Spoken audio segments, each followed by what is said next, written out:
Hello and welcome back to my channel. आज मैं explain करने वाली हूँ डेयर यू टू डेथ का एपिसोड 1। कहानी की शुरुआत में हमें कुछ लोगों को दिखाया जाता है जो कि स्टूडेंट्स होते हैं और वो अपनी पार्टी एंजॉय कर रहे होते हैं और उनके ग्रुप का नाम होता है एवेंजर्स। वो लोग पार्टी के साथ साथ एक गेम भी खेल रहे होते हैं, ट्रुथ और डेयर, और एंजॉय कर रहे होते हैं। फिर 7 बजे के टाइम पे दिखाया जाता है कि एक लड़की दूसरी लड़की को, जिसका नाम फाय होता है, उसको उठाने की कोशिश कर रही होती है। और उसी में से एक लड़का जिसका नाम जे होता है वो पूछता है कि क्या हुआ, जिस पर वो बताती है कि फाय उठ नहीं रही है और सांस भी नहीं ले रही है। उसके बाद दूसरी तरफ हम देखते हैं जहाँ पर एक लड़का भाग रहा होता है और उसका पीछा कर रहे होते हैं एक ऑफिसर, और यहाँ पर एंट्री होती है कैप्टन जेड की। उसके बाद वो उसको चेक करते हैं और उसके पास से उन्हें ड्रग्स मिलता है, जिसके बाद वो बोलते हैं कि मैं 3 तक गिनूंगा और तुम मुझे अगर तब तक अपने बॉस का नाम नहीं बताओगे या ये नहीं बताओगे कि तुम्हें ये कहाँ से मिला है, मैं तीसरी गोली तुम्हारे सर में उतार दूंगा। जिसके बाद वो डर जाता है और वो ये बता देता है कि ये मैंने बॉस लियम से लिया है, जो कि हर थर्सडे को मिलते हैं ड्रिंक मी क्लब में। तभी कैप्टन जेड के पास एक कॉल आती है जिसमें वो बता रहा होता है कि कुछ बच्चे ड्रिंक कर रहे थे और उसमें से एक की डेथ हो गई। जिस पर कैप्टन जेड पूछते हैं ये कहाँ की बात है, जिस पे वो बताता है अकारा यूनिवर्सिटी की। जिस पे जेड उससे पूछता है कि तो क्या वहाँ लोकल पुलिस नहीं आई, जिस पर वो बता रहा होता है कि लोकल पुलिस तो आई है पर हमारे कमांडर ने कहा है कि हम इसे इन्वेस्टिगेट करेंगे क्योंकि इसमें एमपी रत्ना के सन भी इन्वॉल्व हैं। जिस पर कैप्टन जेड कहते हैं तुम पहुंचो, मैं आ रहा हूँ। तभी वो बताता है कैप्टन जेड को कि इस पे नए इंस्पेक्टर भी आ रहे हैं। जिस पर कैप्टन जेड बोलते हैं कि अच्छा, जो अब्रॉड से पढ़ के आए हैं। उसके बाद कैप्टन जेड अपनी बाइक से रोड पे जा रहे होते हैं, लेकिन तभी वहाँ पर एक कार वाला रोड पे कुछ ढंग से चला नहीं रहा होता है। इस वजह से कैप्टन जेड उसे रोकते हैं और कहते हैं ये किस तरह की ड्राइविंग है। जिस पे वो आदमी माफी मांगते हुए कहता है कि मुझे यहाँ के रूट्स अच्छे से नहीं पता है। जिस पर कैप्टन जेड बोलते हैं ये कैसा एक्सक्यूज हुआ, और क्या आप ड्रिंक करके ड्राइव कर रहे हैं। जिस पर वो बताते हैं कि नहीं, और अगर आपका हो गया हो तो मैं जाना चाहूँगा। जिस पर कैप्टन जेड एक ट्रैफिक पुलिस वाले को रोकते हैं और उससे कहते हैं कि एक टिकट इशू करो। उसके बाद इनसे बोलते हैं कि आपका ड्राइविंग लाइसेंस बताइए। ये अपना ड्राइविंग लाइसेंस देते हैं और उसके बाद वो कैप्टन जेड से पूछते हैं इंस्पेक्टर आपका नाम क्या है। जिस पर कैप्टन जेड अपना नाम बताते हैं। तो ये पूछते हैं कि आपको कितना पैसा चाहिए। जिस पर कैप्टन जेड बोलते हैं कि तुमने जो लॉ तोड़ा है उसका फाइन भरो, मुझे ब्राइब करने की कोशिश मत करो। और उन्हें टिकट देते हुए कहते हैं कि दोबारा ट्रैफिक रूल्स मत तोड़ना, और उसके बाद वहाँ से चले जाते हैं। उसके बाद हम कैप्टन जेड को क्राइम सीन पे देखते हैं जहाँ पर वो केन से मिलते हैं और पूछते हैं कि यहाँ क्या हुआ है। जिस पर वो बता रहे होते हैं कि यहाँ पर 8 सीनियर इंजीनियरिंग स्टूडेंट ड्रिंकिंग कर रहे थे और उनमें से एक की मौत हो गई है जिसकी उम्र 22 साल है। जिसके बाद कैप्टन जेड उनसे पूछते हैं और बाकी। जिस पर केन बताते हैं कि प्राइमरी क्वेश्चनिंग हो गई है और उन्हें आगे भेज दिया गया है। साथ ही वो ये भी बताते हैं कि नए इंस्पेक्टर यहाँ आ गए हैं। जिस पर जेड उनसे कहते हैं लेकिन वो तो कल आने वाले थे। जिस पर केन कुछ भी नहीं बोलते हैं। फिर अंदर जाने पे कैप्टन जेड केन से पूछते हैं कि वो नए फॉरेन ऑफिसर किधर है। जिस पर केन बताते हैं उस तरफ। और फिर जब कैप्टन जेड उन्हें पीछे से देख रहे होते हैं तो केन उनसे पूछते हैं कि क्या आप दोनों एक दूसरे को जानते हैं। और उसके बाद जब वो पलटते हैं तो हम देखते हैं कि वो वही इंसान थे जो अभी थोड़ी देर पहले कैप्टन जेड को मिले थे कार के अंदर और जिनसे वो बहस कर रहे थे। फिर कैप्टन जेड उनसे पूछते हैं कि आपने मुझे बताया क्यों नहीं कि आप ही वो नए इंस्पेक्टर हैं। जिस पर वो बोलते हैं कि तुमने मुझसे पूछा ही नहीं, और मैं पावर्स का इतना भूखा नहीं हूँ कि हर किसी को अपना बैच दिखाता फिरूं। जिस पर कैप्टन जेड बोलते हैं मैंने आप जैसे बहुत लोगों को देखा है जो शुरू शुरू में आते हैं, अपनी पावर्स की बात करते हैं और बाद में गायब हो जाते हैं। जिस पे वो बोलते हैं कि चलो कम से कम मैं लोगों को यूं ही रैंडमली अरेस्ट तो नहीं करता फिर रहा हूँ। कम से कम मैं प्रॉपर प्रोटोकॉल्स को फॉलो तो करता हूँ, तुम्हारी तरह नहीं। तुमने तो ढंग से यूनिफॉर्म तक नहीं पहनी है। और ये कहते हुए वो वही टिकट उनके चेस्ट पे रखते हुए कहते हैं इसलिए अब ये टिकट इनवैलिड हुआ। फिर वो लोग जब बाहर आ रहे होते हैं तो केन उनको ब्रीफ कर रहे होते हैं कि इन लोगों ने बताया कि ये लोग शुरू शुरू में एक गेम खेल रहे थे और ड्रिंक कर रहे थे, फिर उसके बाद सो गए थे। फिर जब वो उठे तो फाइव मरी हुई थी और फॉरेंसिक के according time of death with in 24 hours है। जिस पर कामिन बोलते हैं कि ठीक है, तुम बाकी सभी पर ब्लड टेस्ट करवाओ, और उसके बाद केन वहाँ से चले जाते हैं। फिर कैप्टन जेड बोलते हैं कि तो आप अब्रॉड से पढ़े हैं पर क्या आप उतने ही अच्छे हैं जितना मूवीज़ में दिखाया जाता है कि इंस्पेक्टर बस एक ही बार में देख के पहचान जाते हैं कि आखिर मर्डर किसने किया है? जिस पर इंस्पेक्टर कामिन बोलते हैं कि मुझे लगता है तुम कुछ ज़्यादा ही मूवीज़ देखते हो। खैर, मैं उन इंस्पेक्टर्स में से नहीं हूँ जो तुरंत कंक्लूजन पे जंप करते हैं। जिस पर कैप्टन रेड बोलते हैं तो क्यों ना हम इस केस को सॉल्व करने के लिए कॉम्पिटिट करें एक दूसरे से। ये सुनकर कामिन बोलते हैं कि मैं उन लोगों में से नहीं हूँ जो पब्लिक सफरिंग को एक गेम में बदल दे। तो कैप्टन रेड बोलते हैं क्यों, आप मुझसे डर गए क्या? जिस पर कामिन बोलते हैं कि ठीक है, तुम कॉम्पिटिट करना चाहते हो तो कोई बात नहीं, लेकिन मैं तुम्हें एक चीज़ बता देता हूँ, मैं आज तक कभी भी हारा नहीं हूँ। जिस पर जेड कहते हैं कि अच्छा, वैसे मैं भी आपको बता दूँ, आज तक मैं भी कभी हारा नहीं हूँ। उसके बाद कैप्टन जेड को हम हेडक्वार्टर्स में देखते हैं जहाँ पर वो जे से मिलते हैं। जे उनका छोटा भाई है। वो उससे पूछते हैं कि तुम यहाँ क्या कर रहे हो? तभी कुछ ऑफिसर्स वहाँ आते हैं और वो बताते हैं कि ये एक सस्पेक्ट है। जिस पर कैप्टन जेड पूछ ही रहे होते हैं तब तक वो लोग जे को लेके वहाँ से चले जाते हैं। और तभी वहाँ पर कामिन आते हैं और वो बोलते हैं कि तुम्हारा भाई एक सस्पेक्ट है, इसलिए तुम्हें इस केस पे काम नहीं करना चाहिए। जिस पर कैप्टन जेड बोलते हैं कि अगर ऐसा हुआ कि मेरे भाई ने कुछ भी किया है तो मैं खुद उस पर चार्जेस लगाऊंगा। उसके बाद कामिन इंटेरोगेशन रूम में जाते हैं और एक एक करके सभी सस्पेक्ट से बात कर रहे होते हैं। उनमें से पहला होता है जे। उससे वो पूछते हैं कि क्या तुम कैप्टन जेड के छोटे भाई हो? जिस पर वो बताता है कि हाँ।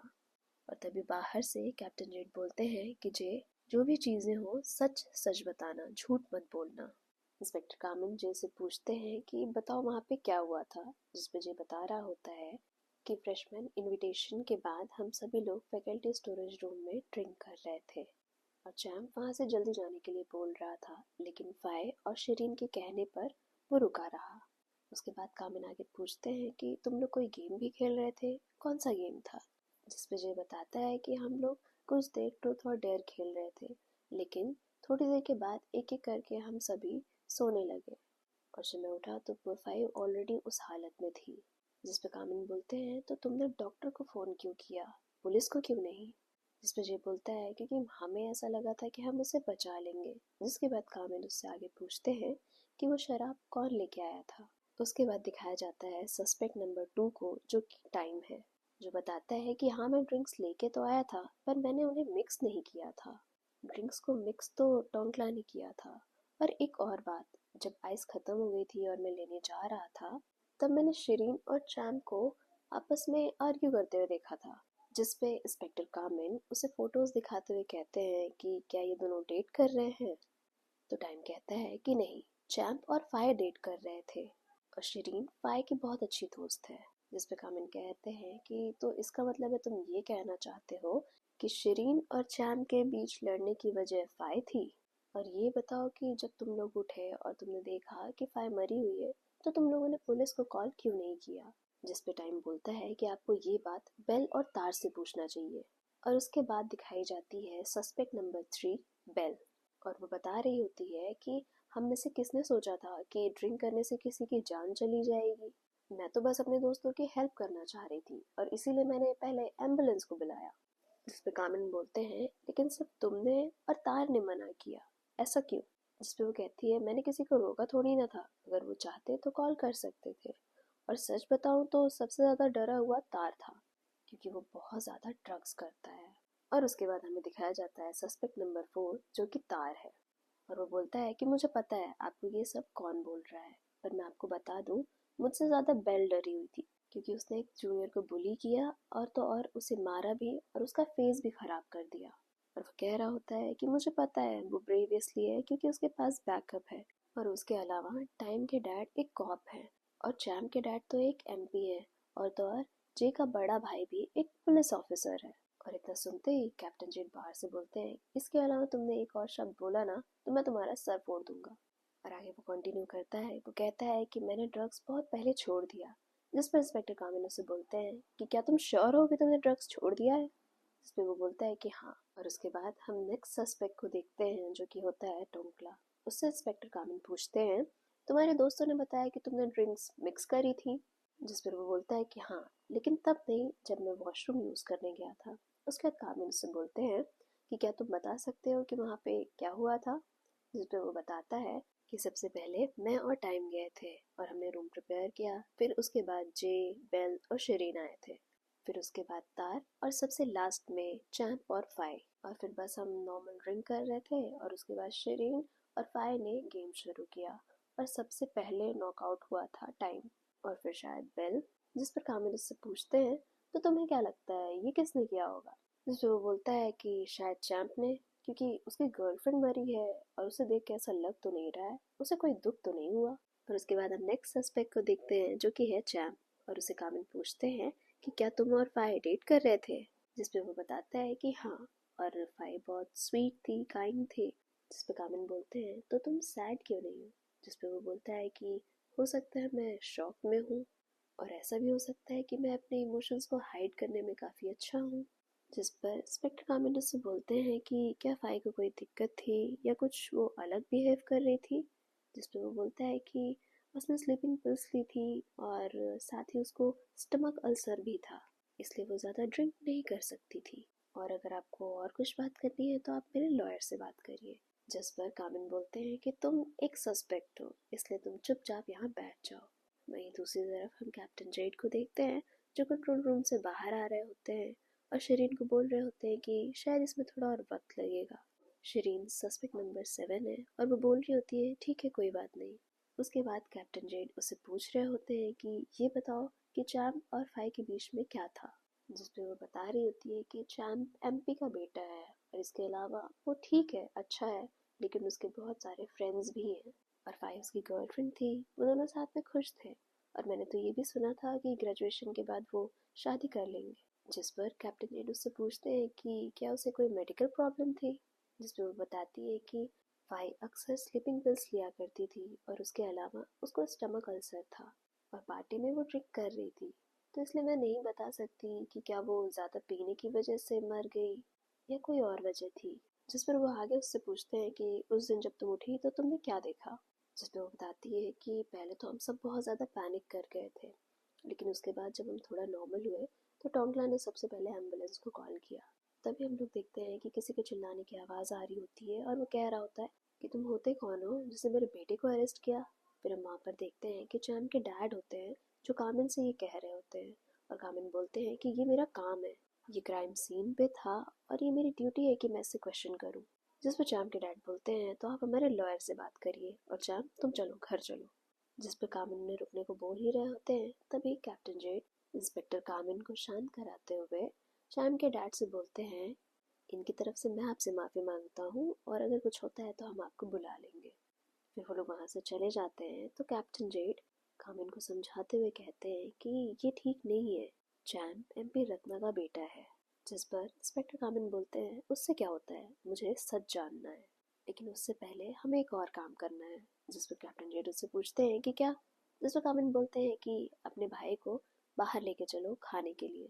फिर वो तीनों बाहर खाने की टेबल पे होते हैं तो कैप्टन जेड अपने भाई जे से बोल रहे होते हैं कि तुमने हमें पहले क्यों नहीं बताया, कि तारा और बेल ने मना किया था पुलिस को बुलाने से। जिस पर जे बोलता है कि मैं कोई ट्रबल नहीं चाहता था अपने दोस्तों के लिए। तभी कामिन बोलते हैं कि क्या तुम लोग काफ़ी लंबे टाइम से दोस्त हो, जिस पर जे बोलता है कि हाँ हम लोग फ्रेशमैन ईयर से साथ में हैं। उसके आगे इंस्पेक्टर कामिन बोलते हैं कि मैं ये एक कॉप के हैसियत से नहीं बल्कि एक बड़े भाई होने के नाते पूछ रहा हूँ। तो जे बोलता है कि मुझे नहीं लगता है कि हम में से किसी ने भी फाई के साथ कुछ भी ऐसा किया है, मुझे अपने दोस्तों पे भरोसा है। उसके बाद कामिन बोलते हैं कि मैं यहाँ पे कोई अच्छी जगह जानता नहीं हूँ, मैं अभी अभी अब्रॉड से यहाँ आया हूँ। जिस पर जे पूछता है कि अब्रॉड में कहाँ से, तो कामिन बताते हैं कि यूएस से, मैंने यूएस से लॉ की पढ़ाई करी है। जिस पर जे बोलता है कि आप अभी यहाँ आए और अभी ही आप मेरे भाई के बॉस बन गए। उसके बाद कामिन उससे पूछ रहे होते हैं कि क्या तुम दोस्तों के बीच में आर्गुमेंट्स होते हैं, जिस पर वो बोलता है कि ये आर्गुमेंट्स तो सभी के बीच में होते हैं, लेकिन सबसे बुरी फाइट हुई थी फाई, तार और चैम के बीच में। फिर वो आगे कंटिन्यू करता है कि ये तब हुआ था जब हम लोग सेकेंड ईयर में थे और टाइम के घर गए थे ड्रिंक करने के लिए और तार फाई से फ्लर्ट करने की कोशिश कर रहा था, लेकिन फिर चैम बीच में आ गया और चैम और फाई डेट करने लगे। जिस पर कामिन बोलते हैं कि तो तार के साथ किसी ने कुछ किया नहीं, जिस पर वो बोलता है कि चैम्प नहीं चाहता था कि हमारा ग्रुप टूटे, इसलिए उसने ऐसा बोला कि ऐसा प्रिटेंड करो जैसे ये सब कभी कुछ हुआ ही नहीं था। तभी जेड बोलता है कि तुमने ये सारी बातें क्वेश्चनिंग के टाइम पे क्यों नहीं बताई, क्या तुम हमसे कुछ छुपा रहे हो। जिस पर जेड बोलता है लेकिन अब तो मैं बता रहा हूँ ना, क्या फर्क पड़ता है। और उसके बाद हम कैप्टन जेड और इंस्पेक्टर कामिन को हेडक्वार्टर्स में देखते हैं और वो दोनों आपस में बात कर रहे होते हैं, जहाँ पर जेड बोल रहे होते हैं कि इतने सारे सामान की क्या ज़रूरत है। जिस पर कामिन बोलते हैं कि मैं यहाँ काम करने आया हूँ। जिस पर जेड बोलते हैं कि मैं आपको याद दिला दूँ, ये आपका यूएस नहीं है, तो यहाँ थोड़ा संभल के रहिएगा। जिस पर कामिन बोलते हैं ठीक है, इसलिए तुम सारे फुटेज को एक बार देखो, जब तुम ये कर लोगे तब मैं फोरेंसिक्स की चीज़ें देखूंगा। जिस पर जेड उन्हें टीज करते हुए बोलते हैं कि हाँ मैं करूँगा, लेकिन उससे पहले मैं एक थोड़ा नींद ले लूँ। तो कामिन भी बोलते हैं कि जाओ जाओ सो, इसी तरह से शायद थाई पुलिस काम करती है। जिस पर कैप्टन जेड बोलते हैं कि चाहे वो थाई पुलिस हो या बाहर की, लेकिन हर किसी को रेस्ट चाहिए होता है अगर वो पूरी रात काम करे तो। जिस पर कामिन बोलते हैं कि जब क्रिमिनल्स बिना रेस्ट लिए क्राइम करते हैं तो पुलिस क्यों रेस्ट ले, और अगर तुम इसी तरह लापरवाही से काम करोगे तो मुझे हेडक्वार्टर्स को बताना पड़ेगा। जिस पर जीत कह रहे होते हैं कि अच्छा तो तुम मेरी शिकायत करोगे। जिस पर कामिन बोलते हैं कि शिकायत नहीं, मैं तो बस फैक्ट्स बताने जाऊंगा। तभी वहाँ पर उनके कमांडर आ जाते हैं और वो बोल रहे होते हैं कि अब तक तो तुम्हें पता चल ही गया होगा कि उनमें से एक सस्पेक्ट एमपी रत्ना का बेटा है और दूसरा एक हाई रैंकिंग पुलिस ऑफिसर का बेटा। और उसके बाद वो एक और केस की फाइल देते हुए कहते हैं ये दूसरा केस है जिसमें ड्रग डीलर के बारे में इंफॉर्मेशन है और मुझे इन दोनों केसेस में प्रोग्रेस चाहिए। और उसके बाद वो वहाँ से चले जाते हैं। फिर कैप्टन जेड बोलते हैं कि इंस्पेक्टर, मुझे लगता है आपके ऊपर काफ़ी प्रेशर है, तो क्या आप इस केस से पीछे हटना चाहेंगे। जिस पर कामिन बोलते हैं कि अगर मैं पीछे हट गया तो मैं इंस्पेक्टर कैसा। उसके बाद कामिन अपने केबिन में जाते हैं तो अपने केबिन को अच्छे से चेक कर रहे होते हैं। साथ ही जेड भी वहाँ होते हैं। तो जेड कहते हैं कि आप चिंता मत करिए, यहाँ पे कोई भी वायर टेप्स या सीसीटीवी या हिडन कैमरास नहीं है, मैंने खुद ही चेक किया है। जिस पर कामिन बोलते हैं बस मुझे इसी बात का तो डर है कि तुमने चेक किया है। उसके बाद कामिन अपने बोर्ड पे सारे सस्पेक्ट की फोटोज लगा रहे होते हैं और कुछ सोच रहे होते हैं। तो जेड उनसे पूछते हैं कि क्या आपको कोई चीज़ परेशान कर रही है।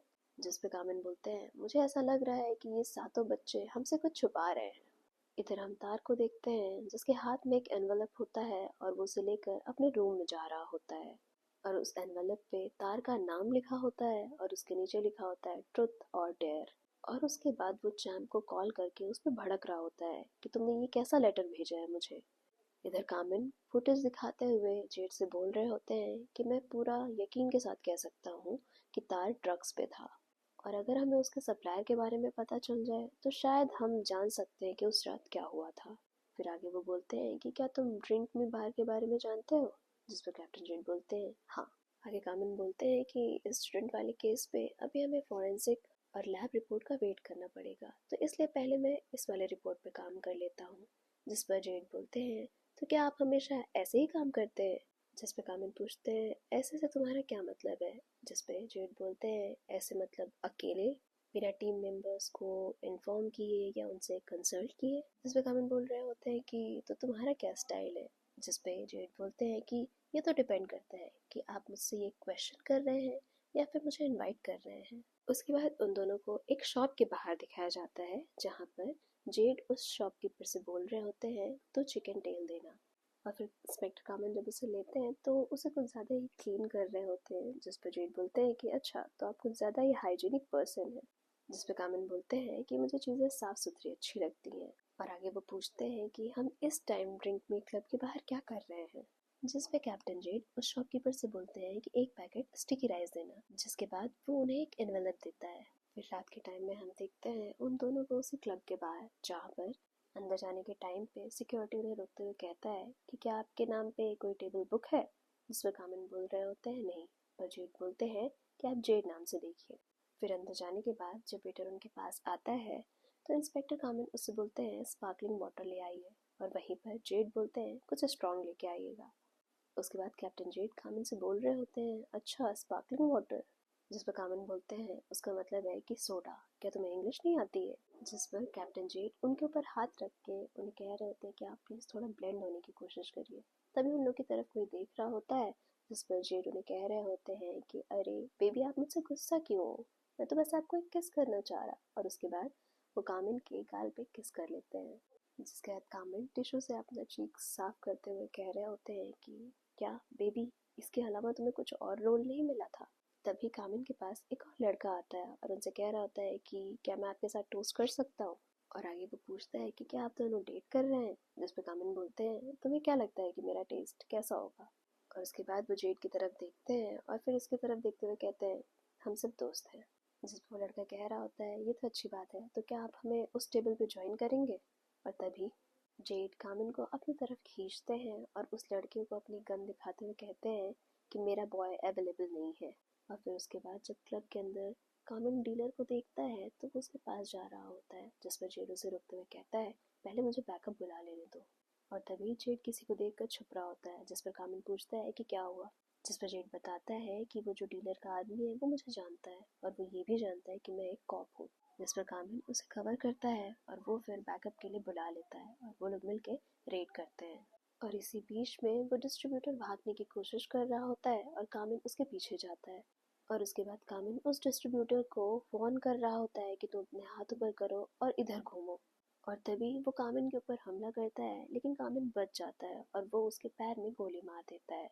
लेकिन तभी वहाँ पे डीलर का एक आदमी आ जाता है जो कामिन को शूट करने ही वाला था, लेकिन तभी वहाँ पर जेड आ जाता है। वो कामिन को बचाता है और कामिन उसके बाद उस डीलर के चेस्ट पे गोली मार देता है। जिसके बाद पुलिस और एम्बुलेंस उन सभी लोगों को लेके जाती है। और उसके बाद जेड कामिन को कॉन्ग्रेचुलेट करते हुए कहता है कि आपने अपना पहला केस तो सॉल्व कर लिया। जिस पर कामिल उसे एक टिकट देते हुए कहता है कि अगर तुम ड्राइव करने का सोच रहे हो तो ये क्योंकि तुमने अभी अभी ड्रिंक किया है। जिस पर जेड कहता है कि मैंने इतनी भी नहीं पी है। जिस पर कामिल उससे उसके कार की कीज लेता है और ऑफिसर को देके कहता है कि इनकी कार को हेडक्वार्टर लेके जाइए। और जेड को कहता है कि आप मेरे साथ आइए। और उसके बाद वो उन्हें एक बहुत ही लग्जरियस से होटल लेके जाते हैं और कहते हैं मैं यहाँ रुक रहा हूँ। जिस पर जेड बोलते हैं इतने आलीशान जगह। जिस पर कामिल बोलते हैं इसमें क्या गलत है, अगर मैं अपने कंफर्ट के लिए पे कर सकता हूँ तो मैं रह सकता हूँ। जिस पर जेड बोलते हैं वो तो ठीक है, पर आप मुझे क्यों यहाँ लेके आए हैं? क्या आप मेरे साथ कुछ करना चाहते हैं या आप मुझे सीधा अपने रूम में लेके जाना चाहते हैं? जिस पर कामिल कहते हैं कि क्या तुम बस यही सोच सकते हो? उसके बाद वो उन्हें एक टेबल पे लेके जाते हैं और वहाँ पे ड्रिंक ऑर्डर करते हैं। और उसके बाद जेड बोलते हैं तो आप मुझे ड्रिंक करने यहाँ लेके आए हैं? जिस पर कामिल बोलते हैं क्यों, क्या तुम्हें ड्रिंक करना पसंद नहीं है? मैंने ड्रिंक में देखा था तुमने एक बार भी अपना ग्लास नीचे नहीं रखा, तो मैं तुम्हें यहाँ पे ड्रिंक कराने ले आया एज अ थैंक यू, क्योंकि तुमने पहले केस में मेरी हेल्प करी है। जिस पर जेड बोलते हैं कि आप टेंशन मत लीजिए, आपको बेस्ट सबऑर्डिनेट मिला है, मेरे जैसा पूरे यूनिट में नहीं मिलेगा आपको कोई। और उसके बाद ऐसे बात करते करते वो लोग ड्रिंक कर रहे होते हैं। उसके बाद हम देखते हैं कि कामिल नीचे खड़े होते हैं और जेड उनके ऊपर गिर रहे होते हैं। जिस पर कामिल उनसे बोलते हैं कि क्या आप ठीक हैं? जिस पे वो बोलते हैं कि आप रास्ते में हैं तो ऑफ कोर्स मैं आपके ऊपर गिर जाऊंगा, ऐसा थोड़ी ना है कि मैंने ज़्यादा ड्रिंक कर ली है। जिस पे कामिल कह रहे होते हैं कि प्लीज़ तुम कभी किसी से ये मत कहना कि तुम मेरे अंडर काम करते हो, मैं बहुत ज़्यादा एम्बेरस हो जाऊंगा। जिस पर जेड कहते हैं कि मेरे जैसा इंसान किसी को बॉस मान ही नहीं सकता है, लेकिन अगर मैं कभी किसी को अपना बॉस मानूंगा तो वो मेरे हर्ट का ओनर होगा। और ऐसा कहते हुए गिर रहे होते हैं वो। जिस पर कामिल उन्हें पकड़ते हुए कहते हैं संभालो खुद को, और आज मैं तुम्हें तुम्हारे घर छोड़ देता हूँ, या तो तुम चाहो तो तुम यहाँ भी रुक सकते हो। जिस पर जेड बोलते हैं कि आप मेरे बारे में क्या सोच रहे हैं? जिसके बाद कामिल वहाँ से जाने लगते हैं। और उनके जाने के बाद हम देखते हैं कि जेड एकदम ठीक होते हैं, वो सिर्फ ड्रंक होने का नाटक कर रहे होते हैं। जिसके बाद कामिल उन्हें अपने कार में बिठाते हैं और इसी के साथ ये एपिसोड यहीं पर एंड हो जाता है।